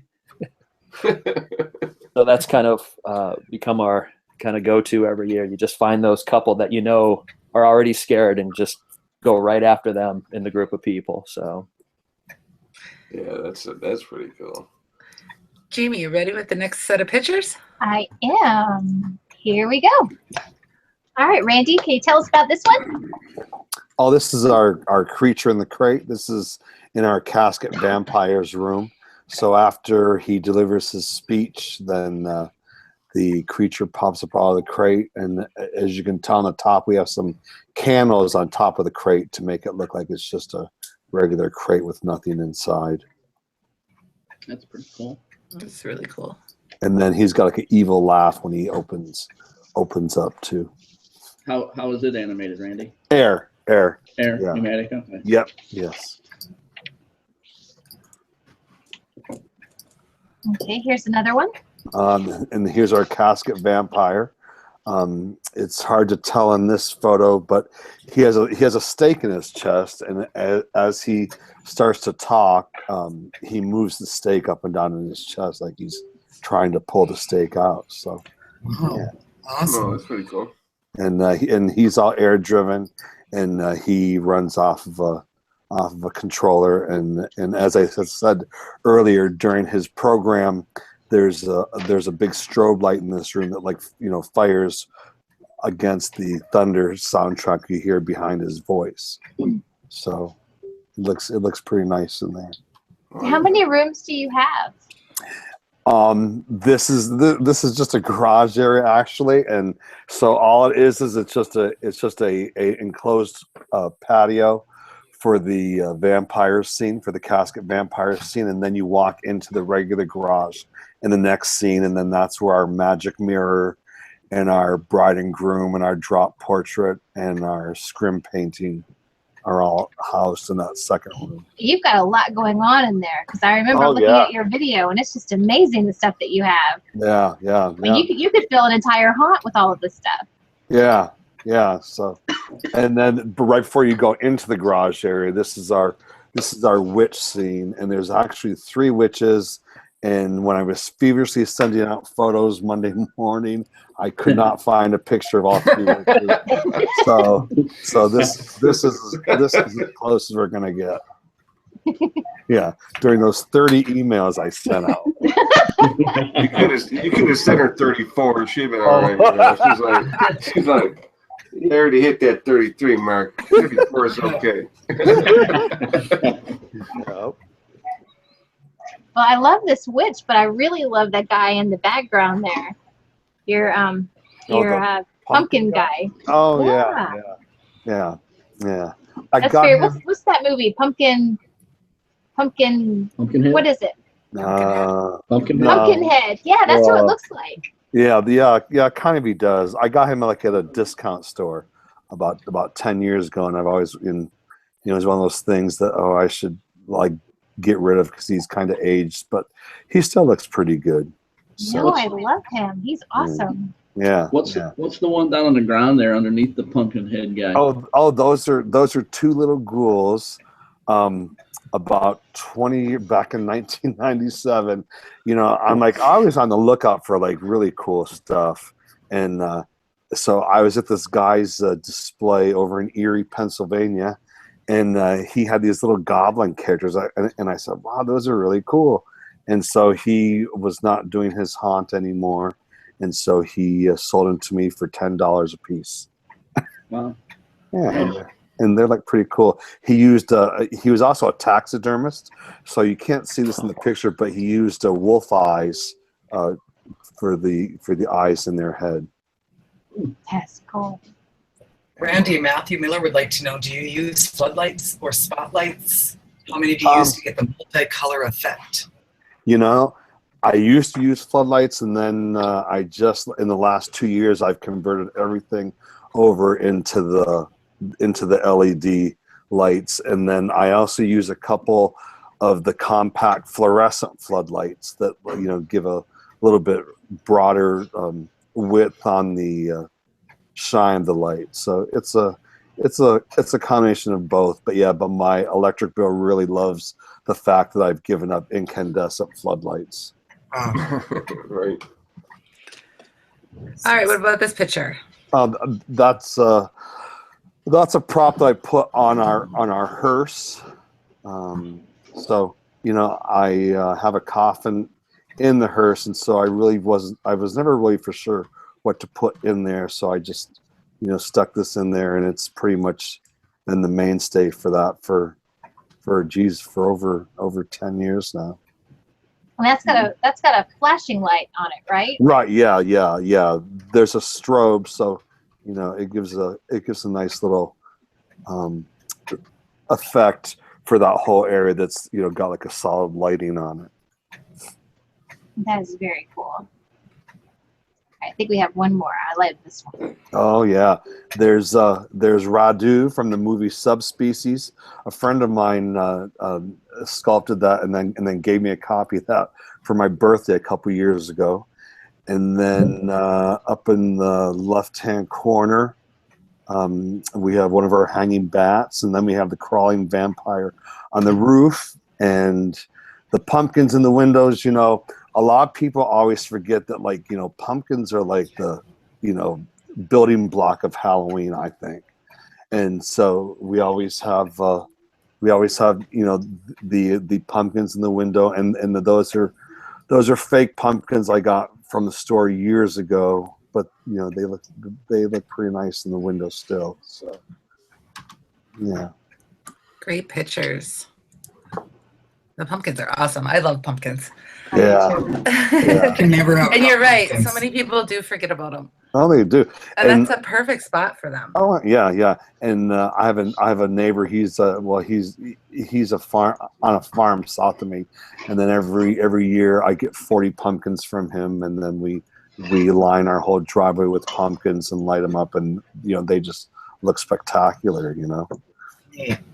Do you have any issues with your distortions vampires with the sunlight? I mean, you know, obviously vampires with sunlight. Yeah, I like that. I like that. You know, no, I don't. And Ed gave me a really good tip because the one is a flat back, so all that foam is exposed, and so he had me paint or he had me get some of that rubber coating that you use to dip hand tools and things on. Yes, exactly. And so I put that on all my foam pieces that are exposed outside, and that makes them totally waterproof now. So gotcha. I had a clown. I had one of the latex clowns and had it for years, and moved. It was like a zombie clown, and we built coffins and decided to move it, and I didn't even think about it. Moved it on my porch, and it was in direct sunlight, and one day it turned it into beef jerky, and I was so upset, and like I've been searching for a way to preserve things like that because of that just tore my heart out when I saw that. So. And you know, that's like a real age-old question too, because everyone always wants to know how to preserve latex, and I don't think anyone really has the right answer. I think it just depends maybe like on the grade of latex that the piece is made to begin with. You know, I don't know.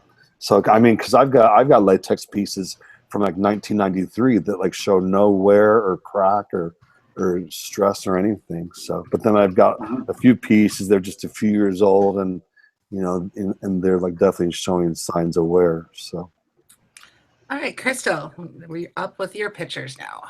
Oh yeah. Here we go. Tell us about this one. I have to see it first. Hang on. There it is. Sometimes there's a little bit of a lag. Here shows everybody but you. Guess Okay, which so one we it are the typical home haunter.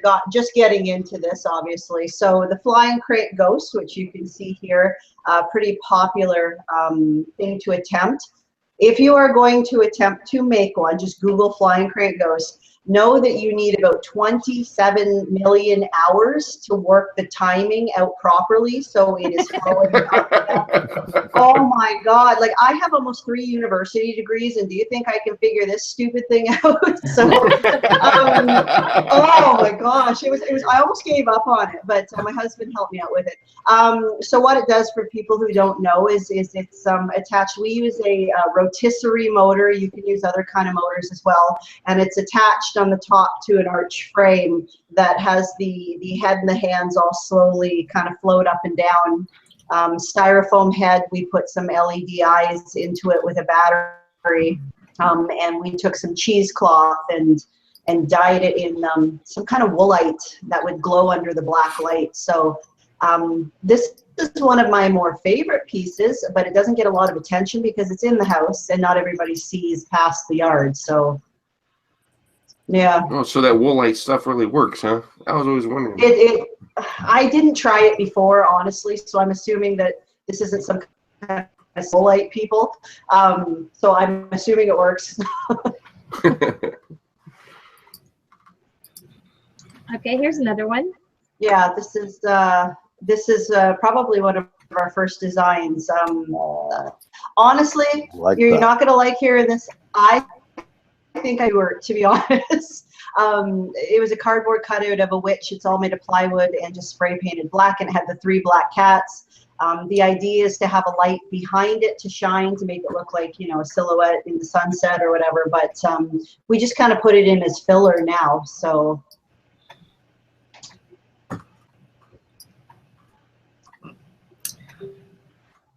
Okay, here's another one. Yep, and we make no bones about it. It is always best to make your props, but we buy stuff. Absolutely, you can see the Home Depot Reaper right there, the one that was so popular a year ago. In the background, you can see the singing pumpkins. That's the pumpkin jamboree. We have a projector and a laptop kind of hidden behind a hay bale, but we have to find out something different to do for next year's to kind of hide that a little bit better. Window, you can see remnants of, I think it was one of the projection with the ghosts and stuff on it. That seemed to draw the most crowd. We had that on for about a month before Halloween, and we would see cars stop and just stare and watch it. Unfortunately, my daughter has to see a therapist now because that was hanging in her room for a month, and she wouldn't go back in there, so we probably should have thought that through a little bit better. But yeah, that's pretty much it in a nutshell. We're growing and we're adding to it all the time. Right now I have a little chain link fence. We're hoping to add some styrofoam pillars, kind of like what Mike had. And, you know, I might be stealing that idea. I'm not going to lie. Start now. Yeah, we are. Yeah. Start now. Yeah, so that's it. All right, here's another one. Yeah, this was just a cool camera angle. I don't know where we got that guy. He talks and he sticks his tongue out. I honestly, if anyone sees this and hasn't, let me know, because he's actually kind of cool. He says a lot of funny sayings too, like he makes jokes and cracks jokes. So I don't know where we got him, but we put him out and he's motion activated, and the kids like him. So. Okay, here's one more. Yep. Same kind of thing. This is a tombstone I did not make. We bought it, and this is what I aspire to be able to make one day. And I think the skull is from Costco, so it just adds little pieces here and there to the ambience. Very cool. Awesome pictures. Thank you so much. Thank you. Kathy, do you have a quick question while we transition over to Mike's photos? A quick question from Maximus Christian Bryant. How many months out of the year do you work on your haunts? Jean and Bryant, let's start with you. How many months? Well, 12 weeks. Right? Pretty much off and on every month. I'm always looking, either buying something, getting ideas, tweaking something, repairing something. Awesome. Pretty much all year long. Randy, how about you? You know, after Halloween, I'm kind of burnt out with taking everything down and packing everything away. So like probably January and December, I kind of give myself a rest, and then in January, I start to think about, you know, what I'm going to try and do different, and just some different lighting approaches and things along that nature. And then of course, when the Transworld show comes in, then you know that like gets me into full gear, I guess, and then I start from there to building and doing some sets. So, Crystal, how about you? I don't know about the rest of you, but I get my best ideas the day of Halloween, and I'm like, oh, I should do this. Oh, I need to do this. Oh, can I quickly build this? Yeah, we probably build 12 months of the year on and off. The unfortunate thing is when you actually want to build something, you have a really great idea, you don't always have the supply to get what you want. I mean, those Costco skeletons are only there for 1 month. So if you think you're going to build with them that year, it's best to pick a whole bunch up at Halloween. But yeah, about 12 months of the year on and off. Mike, how about you? And then we're going to roll right into your pictures. Okay. I'm like Randy. Right after Halloween, I put And can I everything away. pick the group or can I pick a group? Everybody's like, I'm just like Randy. I'm just like. I'm just like him. I'm I'm just like exactly like Crystal. Randy. We're the same. He said I put everything away, and I completely step away from everything Halloween just to avoid the burnout. In previous years, I would actually just kind of think about things in the ramp up to MHC, and then MHC was the trigger that started my build season, and get the fresh ideas, and then go from there, and then just focus all summer into that last possible minute in October. But I did go to Transworld this year, so that started a little early. So I'm already thinking about what to put in this year. So, but yeah, I definitely need that break afterwards, because you just put so much effort and time into it. You just, you're so drained. You just have to step away for a while. Right. All right. Looks like we And have here's a picture. Okay. This That's is awesome. I like that. when I you love that. walk up the driveway. It's actually in my neighbor's yard, so I have to thank him. We're kind of moving across his front yard now. A couple tombstones, and then a couple of the wooden crosses, and that is actually part of an old fence we had.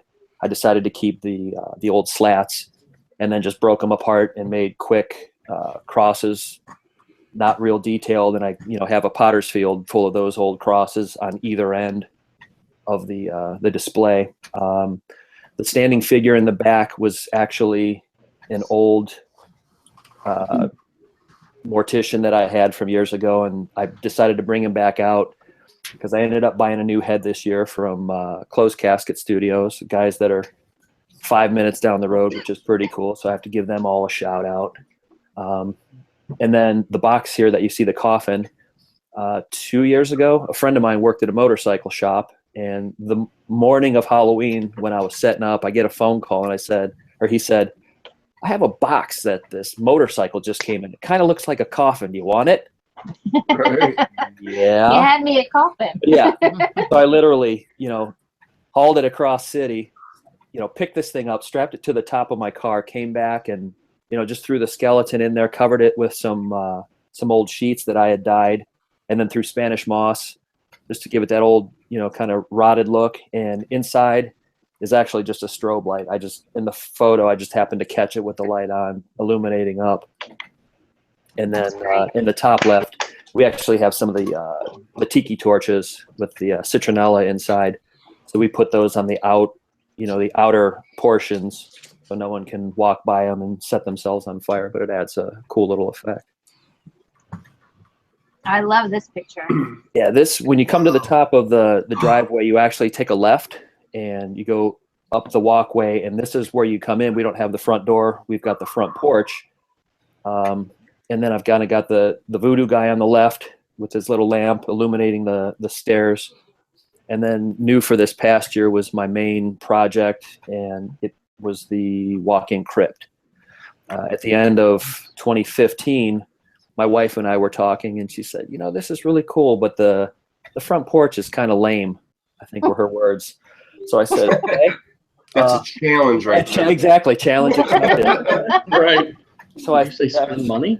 Yeah, right. Yeah. No, she didn't, unfortunately, and that was the problem. But I decided, okay, I'm going to make a dedicated piece that's going to be finalized. And I said, well, let's make it a crypt. So I went through, and it's actually 3 separate walls, and each wall is 2 stacked pieces for supposed easier storage. On the left and the right, there's 2 chambers for the bodies that are actually behind me. I corpsed all 4 of these, and then on the back is actually, in an upcoming photo you'll see, it's the first thing I decided was going to be an illuminated stained glass window. So the kids come up the steps, and my mom and my aunt were actually working inside there, and that's where you'd actually go to get the candy. And this is a close up. Yeah, this is a close up. She's actually right here right now. And basically what the wall is a framework that I made out of 2x2s, and then just faced it with a piece of foam. I added the border area and the little epitaph at the top, and then I ran some little LED lights for like prop heads, and it's all open in the back. So I just, I run them through, and they actually run on a 9-volt battery. So I just plug it all in and then move the walls into place. And the chambers are actually separate pieces that slide in from the back, and they sit flush. So then you just put the body in flat, throw in the Spanish moss, some of the PVC LED candles. And then at the head, I actually drilled in and did purple prop headlights, and that's the cast light that I put on the head. It looks great. And there's actually 2 husband and wife on each side, so there's 4 people in the crypt. Oh, there's a close up. Yeah, and that's all. That's the really box is all nice. foam, and then here's just a close up of the 2 behind me here. They were actually just the pose and stay skeletons from Home Depot that had the LED light up eyes. Mhm. And I picked those because I knew that the crypt was going to be a little bit lower light, and I wanted a focal point on the eyes so you could see what they were when you came into the porch. And that was actually the one on the left there was my first attempt at actually laying hair, which turned out kind of cool because it just kind of looks all greasy and nasty. That looks really good. Those look good. All right, here's one more. Yep, those are the other 2. I made them couples, all part of the Highbury family. And if you look at the epitaphs, they all died on a separate year on Halloween night. Very cool. And then the corpsing is the plastic drop cloth and heat gun. Shout out to Alan Hops. But for that, I used Minwax Dark Walnut. See, come prepared. Come prepared. What was the UPC barcode on that? 000555. 666. Yeah, Great pictures. Thank you so much. thank you. Kathy, we have time for one more question for the panel. There was a lot of talk about how sweet everybody's props behind them were. Everybody wanted to know where you got them and did you make them? I know there was already a little bit of talk about that, but All right, well, we'll start with Gene and Bryant. Oh, let's see. Turn around. Yeah, the one zombie behind me is both bought. The heads are bought. That's Doomsday Effects. The hands I got from them as well. The bodies, as I said, are all PVC. We got in the far right-hand corner back there, we built a tree that's chicken wire and sonnet tube, and then spray foam sprayed on it and then painted with latex paint. I got a couple of masks back here. I got an Immortal custom Gene Simmons mask I had made. Got an original, it's an Aliens mask back there from 1992, I believe, 1992, 93. Our first groundbreaker zombie. Yeah, the first groundbreaker zombie back there. Kind of a Casa Fear style. What else is behind me? Anything else? Randy, how about you? I've got like tons of stuff, but it's all packed up, and so I don't have like my unique things. But I've got 2 distortions pieces behind me. Little Ryan the midget, who scares a lot of people, and then I have Dead Dawn over here. So, yeah. So that's all I have. But I want to comment real quick. I have a couple of figures that were done really unique. A guy who had them years ago, he took mannequins and then he was a taxidermist, and then he took deer skulls. He would break the nose off the deer skull, and then he cemented them over top the mannequin face, and that like really makes a real creepy prop. Wow. So any of you guys looking for like something to do that's really easy to do, you can get like deer skulls from like Fright Props, the plastic ones, and just do the same thing and just antique it or stain it, and they look really, really good. So, cool. So that's a nice Push thing. that shit. Push that shit. Crystal, how about you? Well, like Randy, all of our homemade stuff is actually in storage. So I just brought out a couple pieces to put behind. This guy you probably recognize from Home Depot 1 or 2 years ago. He's actually held up really well. We were quite impressed with the quality of him. So he's a keeper. Randy's freaking out there or something. Mike, how about you? It's a little midget messing with him. Yeah. Damn, Ryan. Mike, what do you have going on behind you there? I've got the 4 corpses that I put in the crypt this past year. And then I've got the Bela Lugosi tombstone, one of my favorites. It was actually one of the first stones that I had done, and I think that is actually about the 3rd repaint on that. It was a couple different things, and I've had to repair it a couple times from mice that were in the garage. But this is probably the last because I'm really happy with the way it turned out. That's great. And the corpses, you know, they started as the pose and stay skeletons, and then I just corpsed them.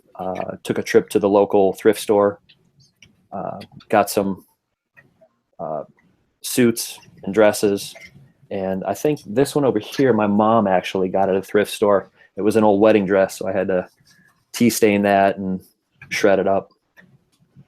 But everything, you know, back here is all store bought at first, but definitely hand done towards the end. So.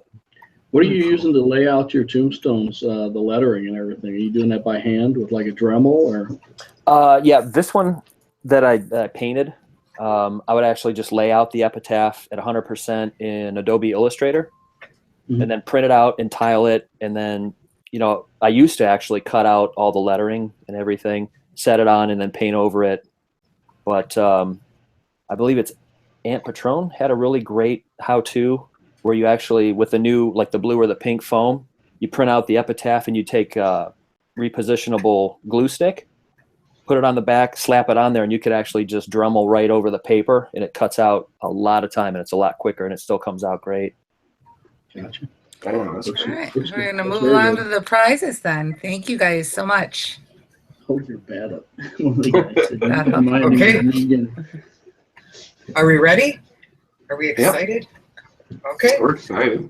Here we Super go. excited. We're always excited. Okay. Froggy's Fog goes to Liz Trapp.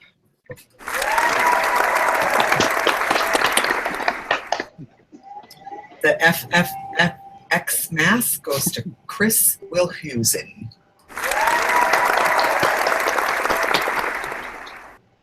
The Fright Props bottle of wet Gregory Hey, girl.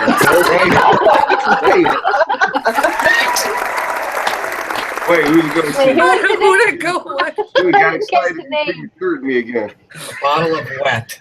Okay. Fright Props bottle of blood goes to Linda Marshall.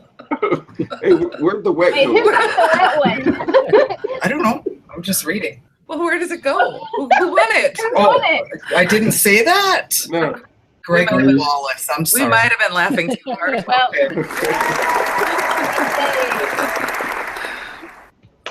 All right, then we have the Sinful Audio download goes to Christopher Presley. yay, Christopher! And the Sam Haynes download goes to Brent Wilson. Woohoo. Excellent, Brent. Good name. Good name.